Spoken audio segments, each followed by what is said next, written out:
Hi everyone, welcome to Indira Ganeshan Institution's YouTube. I am Dr. Sivaraman, Dean, IGI. In this video presentation, I am going to talk about a few concepts of protein folding, one of the frontline research area in protein chemistry. In particular, in the next few minutes, I will be talking about the concepts under these topics: structural architectures of proteins, protein diversity, 3D structures of proteins, protein folding, and significance of protein folding. Let us start with proteins. What are proteins? Proteins are biological macromolecules, and proteins are essential components of our cells, tissues, and organs. So, we can say that proteins are building blocks of life.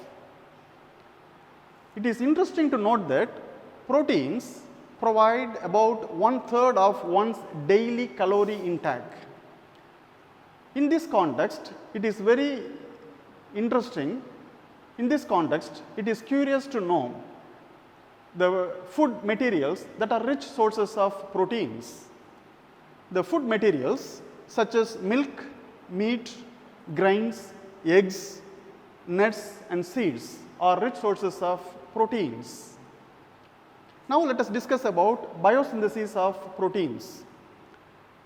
Proteins are synthesized in the ribosome of human being as a linear polypeptide chain. The proteins that are synthesized in the ribosome of human being are made up of amino acids that are linked by peptide bonds.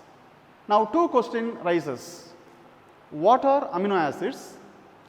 What is peptide bond?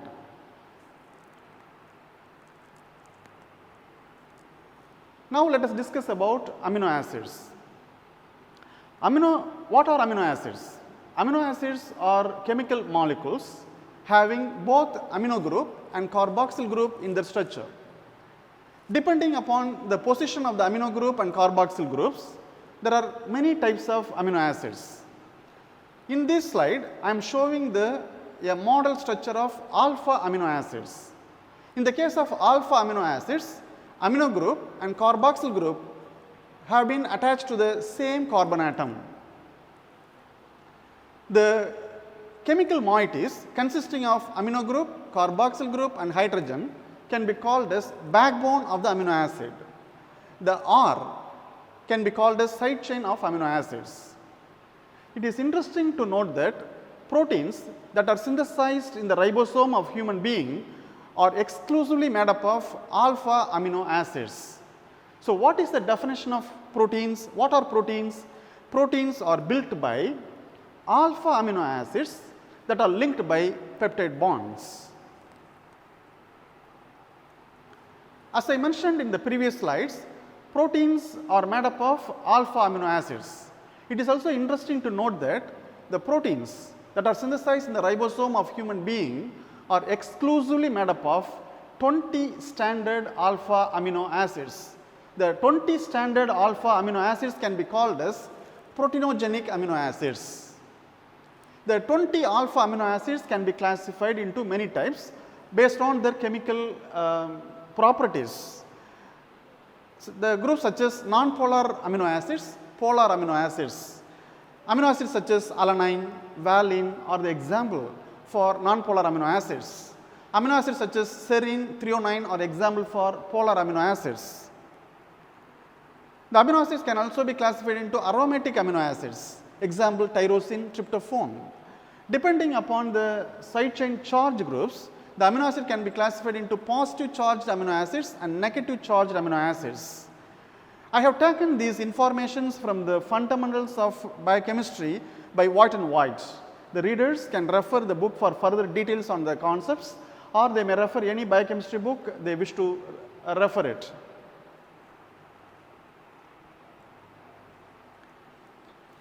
Now, as I mentioned, the proteins that are synthesized in the ribosome are exclusively made up of alpha amino acids.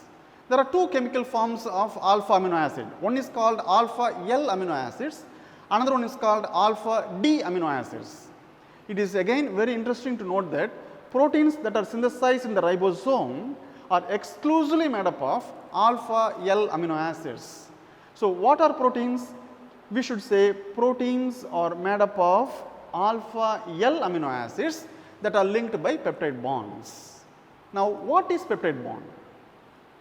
Two amino acids combine and give a peptide bond. In other words, carboxyl group of one amino acid and amino group of another amino acid combine and give a peptide bond by eliminating a water molecule. So, two amino acids combine and give a peptide bond. Three amino acids combine and give a two peptide bond. That resultant peptide can be called as tripeptide. So, proteins or polypeptide having n amino acids will have n minus 1 peptide bond. Now, we understood what are alpha L amino acids, what is peptide bond. Now, we have very clear definition for proteins. So, what are proteins? Proteins are made up of alpha L amino acids that are linked by peptide bonds. Now, let us discuss about the various structural architectures of proteins. The protein structural levels can be classified into four types: primary structure, secondary structure, tertiary structure and quaternary structure. So, what is primary structure? Primary structure is amino acid sequence of proteins. Secondary structure is a structure built by backbone interactions of amino acids present in the protein molecules. Tertiary structure is a structure built by side chain interactions of the amino acids present in the polypeptide chain. Quaternary structure deals with the interactions between or among the polypeptide chains in a protein. So, the quaternary structure deals with the multimeric proteins. Multimeric proteins are the protein having more than one polypeptide chains. The quaternary structure deals with the structural interactions between the polypeptide chains present in a protein. Now, let us discuss about protein diversity. The proteins can be classified based on their size, based on their solubility, based on the number of polypeptide chains, based on the secondary structures and as well based on the overall fold of the proteins. Now, let us discuss about the protein classifications on the basis of their size. Now, consider a protein, proteinase inhibitor 3. The proteinase inhibitor 3 consists of 30 amino acids. The molecular mass about 3000 Daltons. Now, consider a protein titin of human. The protein consists of 27,000 amino acids and the molecular mass about 3 million Daltons. So, proteins are drastically differ from one another on the basis of their size. Now, on the basis of the polypeptide chain, protein can be classified into monomeric proteins and multimeric proteins. The monomeric protein can be further classified into single domain proteins and multiple domain proteins. The multimeric proteins can be classified into two types: homo multimeric proteins and hetero multimeric proteins. So, on the basis of the polypeptide chains, protein can be classified into many types as I explained in this slide. Now, based on the solubility, proteins can be classified into fibrous protein and globular proteins. Fibrous proteins are structural proteins. They are rod-like structures. They are insoluble in water. Example, collagen and elastin. Collagen, elastin are the example for fibrous protein. Globular proteins are spherical in nature. They are soluble in water and they are functional proteins. On the basis of the chemical compositions, protein can be classified into simple protein and conjugated protein. Simple proteins are the proteins that are giving only amino acids upon hydrolyzing. Conjugated proteins are the proteins which are giving some compounds other than the amino acids upon hydrolysis. So, on the basis of the chemical compositions, protein can be classified into simple protein and conjugated proteins. Based on the secondary structures, protein can be classified into four types: alpha proteins, beta proteins, alpha plus beta proteins and alpha slash beta proteins. Alpha proteins are the proteins having only alpha helical segments as their secondary structure. Beta proteins are the proteins having only beta strands as their secondary structure. Alpha plus beta proteins and alpha slash beta proteins have alpha helical segments and as well beta strands as their secondary structure. However, in the case of alpha plus beta proteins, the alpha helical segments and beta segments are distinct to each other. In the case of alpha slash beta proteins, the alpha helical segments and beta strand segments are not distinct or not distinct from one another. So, myoglobin is the example for alpha proteins, erythropoietin is example for beta proteins. So, lysozyme is example for alpha plus beta proteins and ubiquitin is example for alpha slash beta proteins. Based on the overall 3D folds, the protein structure can be classified into so many types, roughly 1000 types. Here I am talking about only 2 types, Tim barrel and the horseshoe folds.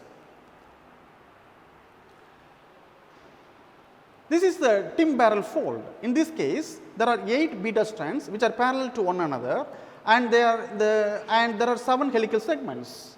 The 2 parallel strands are connected by a helical segments. The overall shape, overall fold looks like Tim barrel fold. This is horseshoe fold. In this case, there are 17 parallel beta strands and 16 alpha helical segments and they fold such a way to bring the shape of horseshoe.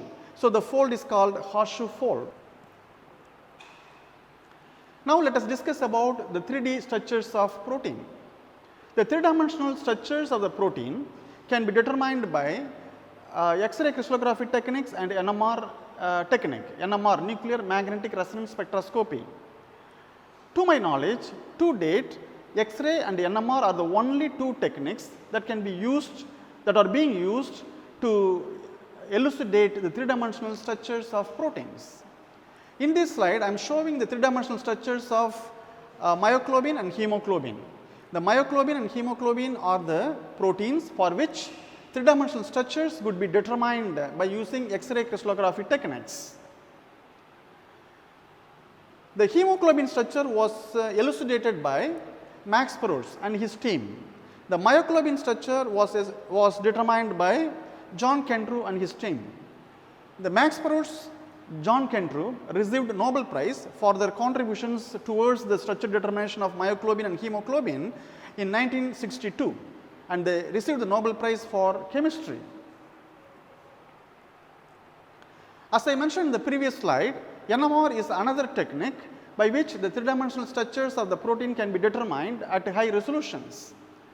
In this slide, I am showing the 3-dimensional structure of BBTI, bovine pancreatic trypsin inhibitor. The BBTI is the first protein for which the structure could be determined by NMR technique. The structure was elucidated by Kurt Wuthrich and his team and he received a Nobel Prize in chemistry in 2002 for his monumental contributions towards the NMR of proteins. So, in addition to the experimental techniques, there are 3 popular theoretic methods by which the structures of the proteins can be predicted.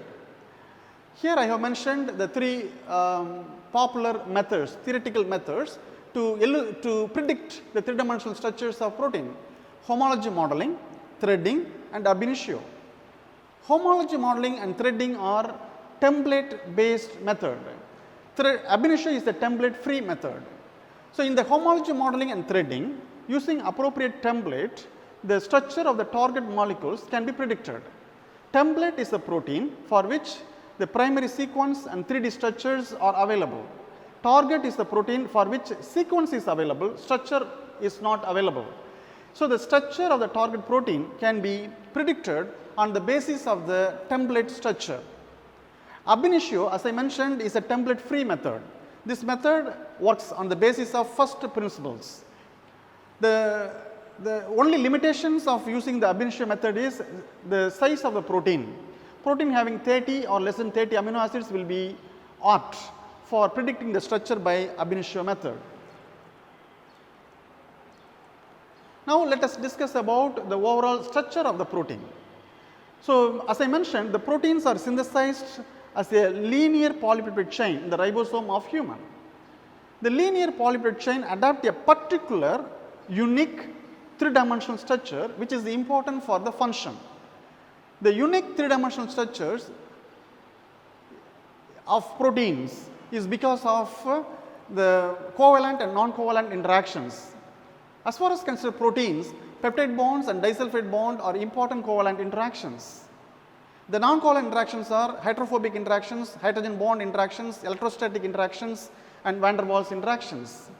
Because of the covalent and non-covalent interactions, each protein adapts a particular three-dimensional structure which is important for the biological activities of the proteins. Now, let us discuss about what is protein folding. As I mentioned, proteins are synthesized in the ribosome as a linear polypeptide chain. The linear polypeptide chain can be called as one-dimensional structure or unfolded protein. The one-dimensional structure or unfolded protein should adapt a three-dimensional structure or folded protein which is important for the function. So, the process by which the unfolded protein is converted into the folded protein can be called as protein folding. Similarly, the process by which the folded protein is converted into the unfolded protein can be called as protein unfolding. Now, what is protein folding problem? When a protein folds from the unfolded state to the folded state, it adapts only one particular three-dimensional structure instead of so many other conformations. It is very amazing. When a polypeptide chain folds from the unfolded state to folded state, it adapts a particular unique three-dimensional structure. Understanding the mechanism by which a polypeptide chain adapts particular three-dimensional structure instead of some other conformations has come to known as protein folding problem. Protein folding problem, in other words, understanding the mechanism by which a polypeptide chain adapts a particular three-dimensional structure. Now, the question is, why should we understand the protein folding problem?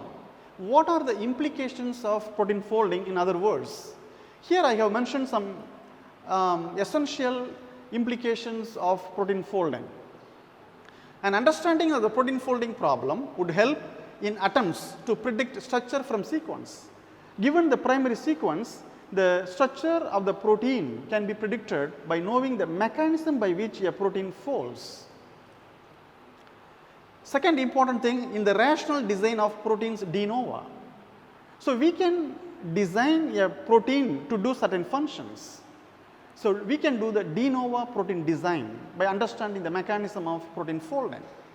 Third, in understanding how and why proteins aggregate and misfold. This is very important implications of protein folding from industrial biotechnology industry standpoint as well as pharmaceutical industry standpoints.